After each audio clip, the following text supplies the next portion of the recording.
Real boom 10 years secret cycle in real estate investment.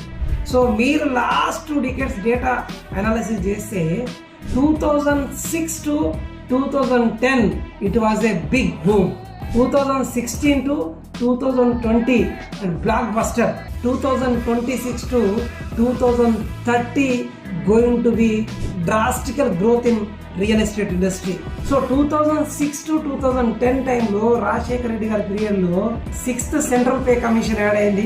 At the same time NRI investments start అయిన మన దగ్గర easy bank loans మనకు అందుబాటులోకి వచ్చినాయి.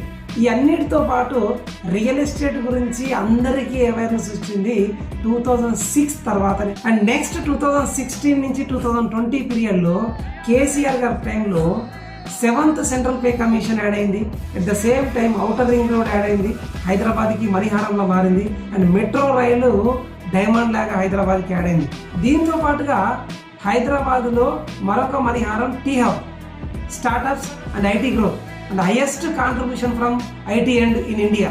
And 2026 to 2030 again 8th central pay commission and regional ring road and future city, highest GCCC in Hyderabad. So what is the right time to invest in real estate అని మనం అడిగినప్పుడు చాలా మంది customers చెప్పే విషయం ఏంటంటే it was like good time